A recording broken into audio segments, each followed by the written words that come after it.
Maurice Decker, fidèle quoi qu'il en coûte, chapitre 12, torrent d'hier et d'aujourd'hui, première partie. Après avoir mis en évidence les 5 leçons du torrent de Kérit, il nous reste à répondre à une question essentielle.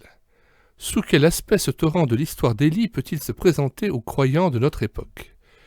Quelle réalité concrète recouvre-t-il pour chacun d'entre nous ?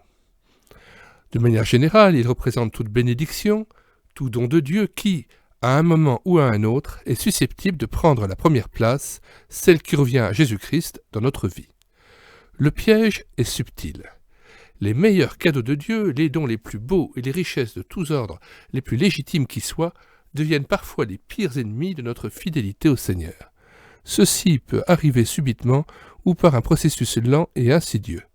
Nous devons nous souvenir constamment que tout ce qui s'intercale ouvertement ou sournoisement entre le Christ et nous, pour occuper la première place dans notre cœur, devient de ce fait une idole.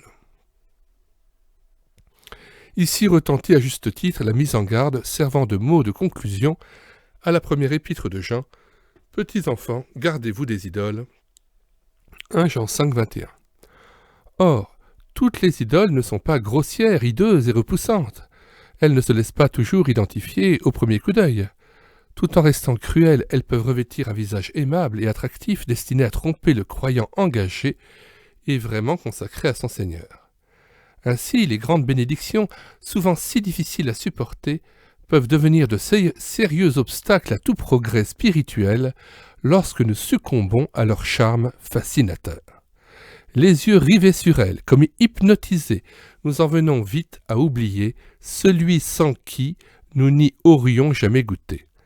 Tentons de préciser davantage le contenu de nos torrents de Kérit. Premièrement, des personnes. Celui ou celle qui m'a conduit à la connaissance personnelle de Jésus-Christ, un serviteur ou une servante du Seigneur particulièrement béni dans leur ministère, un membre de mon église locale ou de ma famille, un grand ami, peuvent devenir presque à mon insu comme un torrent de Kérit. Il est si facile de glisser sans s'en rendre compte d'une relation saine et enrichissante vers une admiration aveugle ou un attachement sans borne, exclusif et servile. Maudit soit l'homme qui se confie dans l'homme, qui prend la chair pour appui et qui détourne son cœur de l'Éternel. Jérémie 17, verset 5. Cessez de vous confier en l'homme, dans la narine duquel il n'y a qu'un souffle, car de quelle valeur est-il ? Ésaïe 2, 22. Ne vous confiez pas au grand, Psaume 146, verset 3.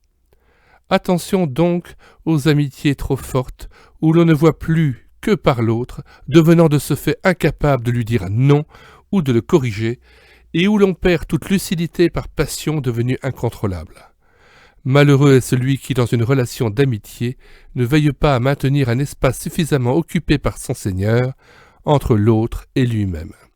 Il lui manque alors le recul nécessaire, la distance qui permet d'aimer selon Dieu en restant objectif, en aidant intelligemment et qui évite aussi d'être entraîné dans ses chutes. C'est quand je me déclare prêt, par un acte de volonté, à perdre toute relation humaine, approbation, considération, amour, si l'obéissance à Dieu l'exige, que je suis délivré de la peur. Alors seulement ma motivation pourra s'approcher de la réalité de l'amour. Quand je rencontre une étrangère gênée ou un ami intime en train de s'égarer dans de graves problèmes, mes paroles seront une source d'encouragement si elles sont inspirées par l'amour. Remarquez le paradoxe.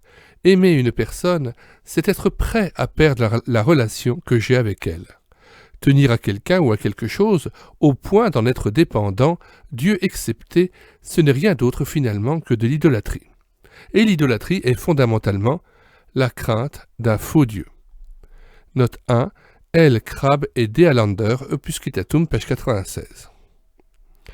Dieu doit parfois intervenir à sa manière pour rompre ces liens devenus progressivement des chaînes et pour assécher certains torrents d'amitié divinisés.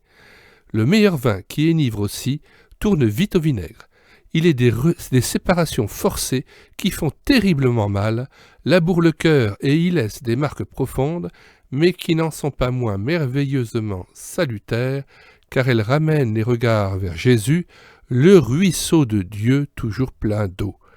C'est souvent après coup que nous comprenons le pourquoi de certaines circonstances déchirantes qui nous ont d'abord révoltés. L'exemple d'Abraham. À plusieurs reprises, nous nous sommes penchés sur quelques aspects de la vie d'Abraham et de Sarah. Nous avons notamment mis en évidence un des enseignements contenus dans l'épreuve suprême de la foi du patriarche, empêché in extremis d'offrir son fils Isaac en sacrifice sur une des montagnes du pays de Morija, Genèse 22. Il en est un autre qu'il convient de souligner maintenant. Isaac, l'enfant de la promesse, était un torrent de Kérit dans la vie de son vieux père Abraham. Avez-vous remarqué en quels termes riches de signification affective Dieu lui demande de sacrifier l'enfant ? Prends ton fils, ton unique, celui que tu aimes, Isaac. Verset 2. Chaque mot a dû faire l'effet d'un coup de poignard dans le cœur du vieillard. A.W. Tozer a su admirablement décrire la relation particulière qui devait exister entre le père et son fils à cause des circonstances qui avaient précédé et entouré la venue au monde de ce si beau don de Dieu. Abraham était vieux à la naissance d'Isaac, assez vieux pour être son grand-père, et l'enfant devint aussitôt les délices de ses vieux jours et l'idole de son cœur. Dès l'instant où il se pencha pour prendre maladroitement le petit être dans ses bras, il devint l'esclave de son fils dans un amour ardent pour lui. Et Dieu prit la peine de souligner la force de son affection. Il n'est pas difficile de comprendre cela. L'enfant représentait tout ce qu'il y avait de sacré aux yeux de son père. Les promesses de Dieu, l'alliance, l'espoir de toutes ces années et le long rêve messianique.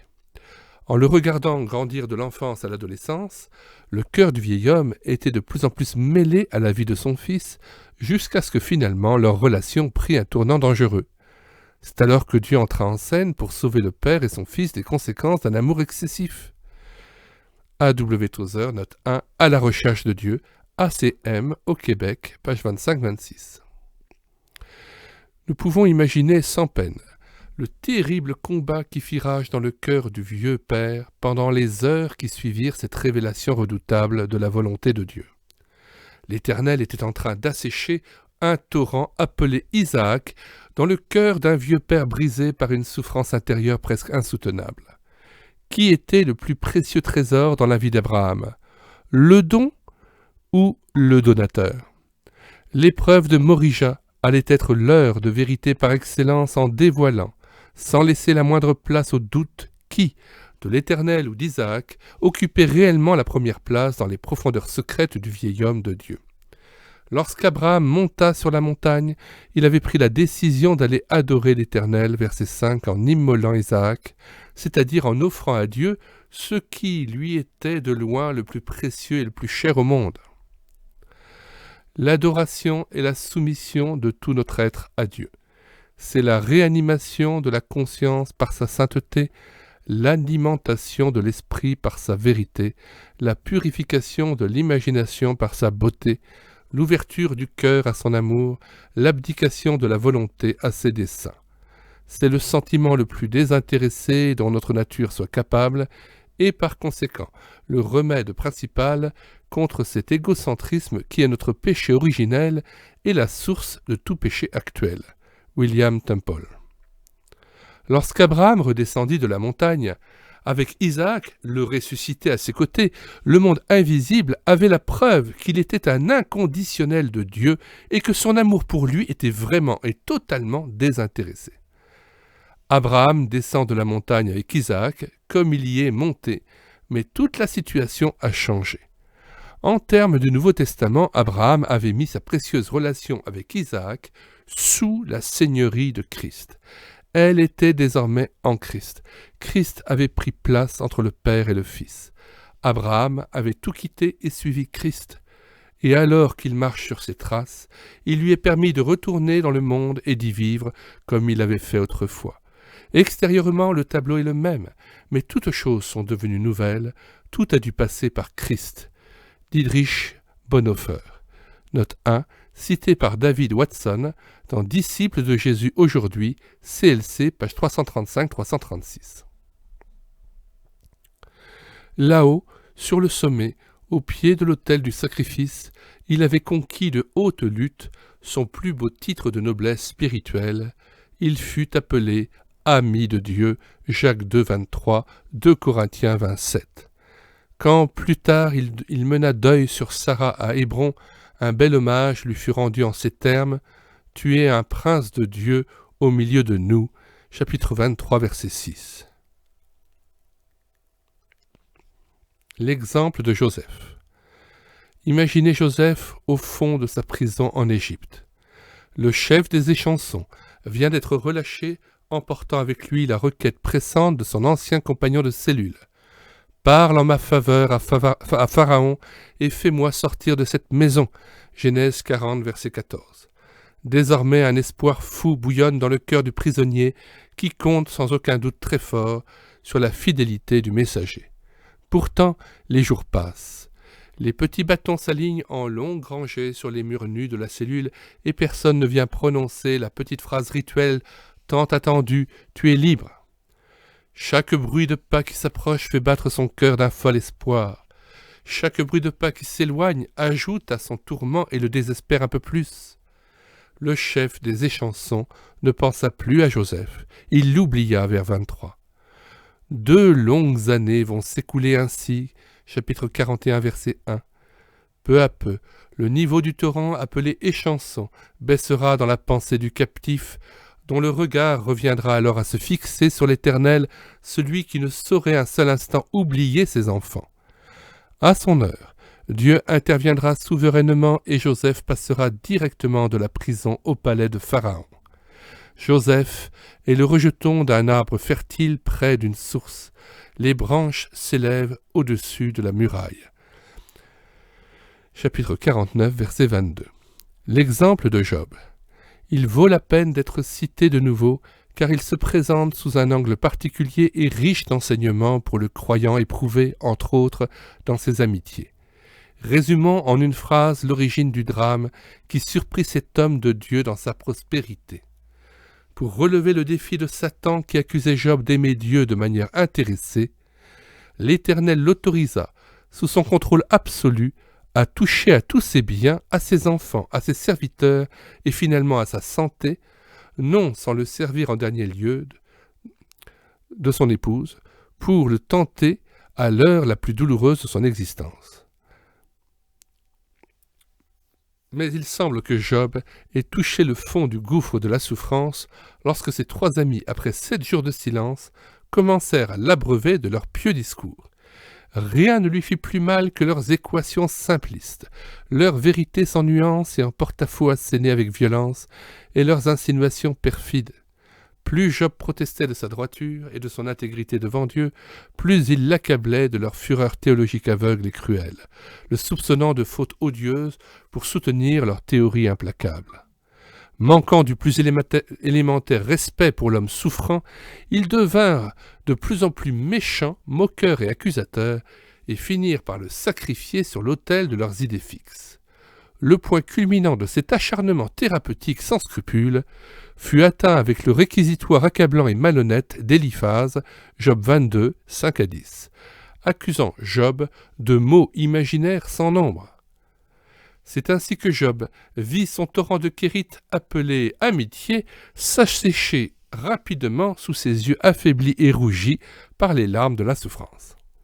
Écoutons-le exhaler sa profonde douleur et son amertume devant la froideur glaciale et insensible de ses amis. Depuis, celui qui souffre a droit à la compassion de son ami, même quand il abandonnerait la crainte du Tout-Puissant. Je répète, celui qui souffre a droit à la compassion de son ami, même quand il abandonnerait la crainte du Tout-Puissant. Mes frères sont perfides comme un torrent, comme le lit des torrents qui disparaissent. Les glaçons en troublent le cours, la neige s'y précipite, viennent les chaleurs et ils tarissent, les feux du soleil et leur lit demeurent à sec. Les caravanes se détournent de leur chemin, s'enfoncent dans le désert et périssent. Les caravanes de Théma fixent le regard, les voyageurs de Séba sont pleins d'espoir. Ils sont honteux d'avoir eu confiance, ils restent confondus quand ils arrivent. Ainsi, vous êtes comme si vous n'existiez pas, vous persécutez votre ami. Chapitre 6, 14 à 21, verset 27. Lorsque, dans son flot d'accusations mensongères, Éliphaz comptait Job parmi les hommes d'iniquité qui furent emportés avant le temps et eurent la durée d'un torrent qui s'écoule, chapitre 22, 15 à 16, il ne voyait pas qu'il dénonçait sa propre iniquité, son amitié éphémère comme un torrent perfide auquel on ne peut se fier. Le respect de l'entourage et la chaleur de l'amitié étaient chers au cœur de Job dans le temps de sa prospérité et de son bonheur passé. Mais Dieu permit que même ce torrent bienfaisant s'évanouisse pour que puissent fleurir sur les lèvres crevassées de son serviteur les plus merveilleuses paroles de certitude et d'espérance en lui, seul, source de consolation pour une multitude de croyants éprouvés au fil des siècles. Je suis pour mes amis un objet de raillerie. Il a éloigné de moi mes frères, et mes amis se sont détournés de moi.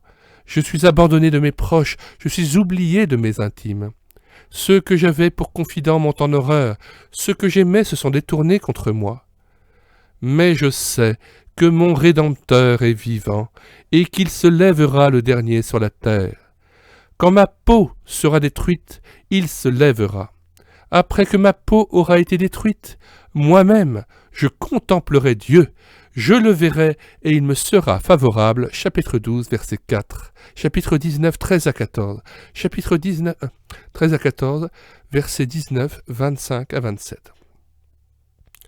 Pour que la fidélité à l'Éternel puisse briller de l'éclat le plus pur, il fallait que Job perde tous ses appuis humains. Au cœur de la tourmente, il se crut même abandonné de ce Dieu tout-puissant qui veillait autrefois en ami sur sa tente, chapitre 29, 2 à 5. Non seulement Dieu se taisait, mais Job croyait le voir se dresser contre lui de toutes parts, ignorant qu'il était l'enjeu d'un défi lancé par Satan et relevé par celui qui l'aimait toujours du même amour inaltérable et éternel. Quand le torrent de ses amitiés terrestres les plus solides fut à sec, il sut, pourtant et malgré tout, au fond de lui-même, qu'il pourrait encore s'abreuver au torrent débordant des délices de son Rédempteur, le Dieu vivant toujours fidèle, psaume 36, verset 9. Finalement, un jour, tout le monde allait pouvoir reconnaître, grâce à cette terrible mise à l'épreuve, que Job était resté fidèle à son Dieu, quoi qu'il ait pu lui en coûter. Deuxièmement, des organisations. Église locale, dénomination, société missionnaire, fédération, cadre de travail. Il est si facile de ne plus voir que par elles et de développer un esprit de clocher qui m'empêche de discerner la présence et la bénédiction de Dieu ailleurs que chez moi. Ainsi s'érigent de sombres ghettos que la lumière d'en haut ne réussit plus à pénétrer. Le lit du torrent autrefois bouillonnant d'eau fraîche et savoureuse se vide progressivement et ce qui était hier encore un organisme vivant finit par se fossiliser en organisation stérile et poussiéreuse. Le dimanche 31 mars 1861, Charles Spurgeon présida son premier culte dominical dans un vaste bâtiment dont la construction venait tout juste d'être achevée. Les premiers mots qu'il y prononça donnaient la note majeure de son ministère dans ce nouvel édifice. Je propose que le sujet du ministère qui aura lieu dans cette maison, tant que cette tribune s'élèvera et que des adorateurs fréquenteront ces murs, soit la personne de Jésus-Christ. Je n'ai jamais honte de me dire calviniste, je n'hésite pas à prendre le nom de baptiste. Mais si l'on m'interroge sur ma foi, je réponds c'est Jésus-Christ. Jésus, la somme et la substance de l'Évangile, en lui-même toute la théologie, l'incarnation de toute vérité précieuse, la personnification toute glorieuse du chemin de la vérité et de la vie. Note 1 A. Dallimore, Charles Spurgeon, Europresse, page 93. La lettre d'avertissement à l'ange de l'église d'Éphèse, Apocalypse 2, 1 à 7, nous rappelle aussi ce qu'il peut en coûter d'abandonner le premier amour pour celui qui marche au milieu des chandeliers. L'ardeur au labeur, la persévérance inlassable et l'orthodoxie vigilante, bien qu'importantes, sont nettement insuffisantes pour maintenir élevé le niveau du torrent. rien ne doit se substituer au premier amour, qui est aussi l'amour en premier pour Jésus-Christ, le chef de l'Église. Je répète, rien ne doit se substituer au premier amour, qui est aussi l'amour en premier pour Jésus-Christ, le chef de l'Église. Lorsque le niveau se met à baisser, empressons-nous de lever d'abord les yeux dans la bonne direction, plutôt que de nous agiter en tous sens pour travailler, organiser, structurer, militer encore davantage. C'est certainement ici qu'il convient d'évoquer le torrent des donateurs qui soutiennent financièrement l'œuvre de Dieu et ses serviteurs. Après avoir bien commencé en servant le Dieu fidèle qui pourvoit à tous nos besoins, nous pouvons être tentés de servir nos donateurs par crainte de voir le niveau du torrent de la générosité de Dieu baisser jusqu'à ce que notre porte-monnaie soit à sec. Au lieu de continuer de regarder à celui qui a dit « L'argent est à moi et l'or est à moi » Agé 2, verset 8. On se met à lorgner avec anxiété vers les portefeuilles de ceux qui ne sont pourtant que les gérants des biens de Dieu. Certaines crises d'ordre matériel interviennent parfois dans nos vies, à chacun, pour nous ramener à une juste dépendance de celui dont la grâce ne tarit jamais. Mon Dieu pourvoira à tous vos besoins selon sa richesse avec gloire en Jésus-Christ. Philippiens 4, 19. Troisièmement, des dons spirituels et des actes de piété. Les dons spirituels, ces canaux de transmission de la grâce surabondante de Dieu, sont de merveilleux cadeaux qui m'ont été souverainement accordés par le Saint-Esprit. Tout comme mes capacités, mises en valeur par l'éducation et l'instruction reçue, ils peuvent facilement prendre la place du donateur dans mes pensées et préoccupations. Narcisse, jeune béotien célèbre, dont la légende, pour sa beauté, fut épris de sa propre image reflétée dans une fontaine, et périt noyé. Se mirer pour s'admirer dans le torrent de son obéissance, de sa fidélité, de sa vie de prière, de sa foi audacieuse, de sa généreuse libéralité, est à la fois fort tentant et dangereux pour le croyant imbu de lui-même. Dès que nous commençons par exemple à croire que nos actes de piété possèdent une vertu intrinsèque, le niveau du torrent se met à baisser. Quand nous nous mettons à les comptabiliser et à les accumuler en leur attribuant un pouvoir propre qu'ils n'ont pas, et en pensant réussir à faire ainsi pression sur Dieu, le ciel se ferme et la source commence à faiblir. Notre Dieu ne saurait apprécier le fétichisme, la magie et l'idolâtrie, quel que soit le vêtement dont on les pare. Se confier dans sa foi, dans sa vie de prière, dans son assiduité à lire la Bible, et à apprendre des versets par cœur, attribuer une vertu extraordinaire à la louange, comme si elle cachait dans son essence même une puissance fantastique et irrésistible obligeant automatiquement Dieu à capituler, est un piège insidieux dans lequel nous tombons souvent.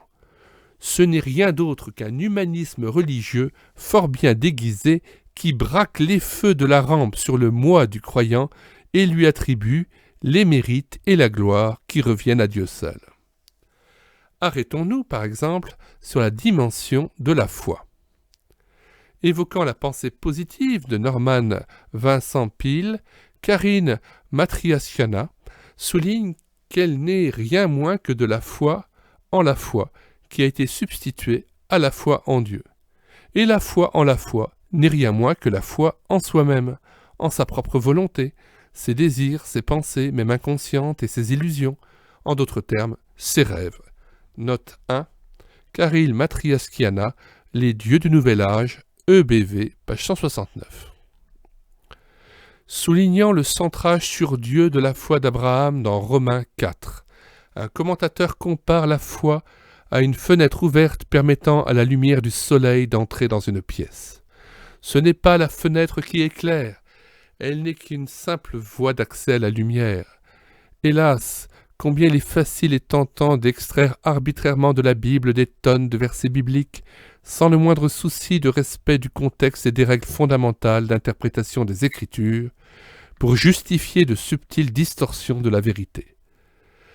De même que la valeur d'un billet de banque est nulle en elle-même et réside, non dans le morceau de papier mais dans la banque d'émission, la valeur de notre foi et de tous nos actes de piété, quels qu'ils soient, se trouve dans leur fondement, dans leur objet, c'est-à-dire dans le Christ des Saintes Écritures. La foi est la vertu qui a le moins conscience d'elle-même. Elle est, par sa nature même, à peine consciente de sa propre existence. Comme l'œil qui voit tout devant lui et ne se voit jamais, la foi se préoccupe de l'objet sur lequel elle se repose, et elle ne fait pas du tout attention à elle-même. A. W. Tozer. Hudson Taylor se plaisait à souligner l'importance du support et de l'objet de notre foi lorsqu'il écrivait par exemple « Le Seigneur est toujours fidèle », les disciples disaient « Seigneur, augmente notre foi ».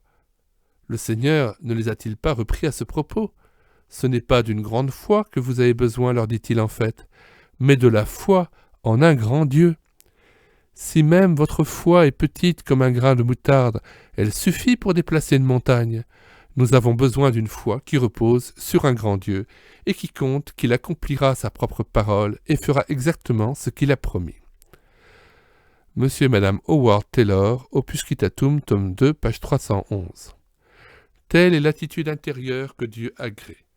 Tout autre raisonnement s'extériorise généralement en vulgaire marchandage qui ne saurait gagner le cœur du Seigneur jaloux de sa gloire. Dieu n'est pas un marchand de tapis et ne se laisse pas acheter. C'est de la main même de notre Père, de la grâce inépuisable du Seigneur Jésus-Christ et du travail inlassable du Saint-Esprit en nous que nous recevons tout ce qui, dans notre vie quotidienne, se traduit en foi, louange, prière, obéissance à la seule gloire de Dieu. C'est Dieu lui-même qui agit en vous pour produire à la fois le vouloir et le faire conformément à son projet plein d'amour. Philippiens 2,13. Le vieux roi David, à la fin de 40 années de règne, pouvait affirmer « Tout vient de toi, et nous recevons de ta main ce que nous t'offrons. » 1 Corinthiens 29,14. Toutes mes sources sont en toi. Psaume 87, verset 7. Lorsque le niveau de notre torrent de Kérit se met à baisser, c'est donc peut-être aussi parce que Dieu veut attirer notre attention et nous éviter de nous y noyer pour nous y être trop admirés dans son eau si généreuse. Je répète, lorsque le niveau de notre torrent de Kérit se met à baisser, c'est donc peut-être aussi parce que Dieu veut attirer notre attention et nous éviter de nous y noyer pour nous y être trop admirés dans son eau si généreuse. Quatrièmement, le succès dans nos entreprises. Retrouvons notre prophète Élie après la grande confrontation du Carmel en 1 Roi 18. 3 années et demie fort éprouvantes de sécheresse et de famine s'achèvent par une éclatante victoire de l'Éternel et de son serviteur, seul contre tous. La pluie se remet aussitôt à tomber, généreuse et bienfaisante, comme l'homme de Dieu l'avait annoncé. Pour Élie, c'est le succès sur toute la ligne. Après le torrent de Kérit, le pain, la viande et les corbeaux, la farine et l'huile de la veuve. Le feu du ciel est tombé, les prophètes de Baal ont été éliminés et la pluie est revenue. Le prophète peut se tourner vers son Seigneur pour lui dire « Mission accomplie, objectif atteint ».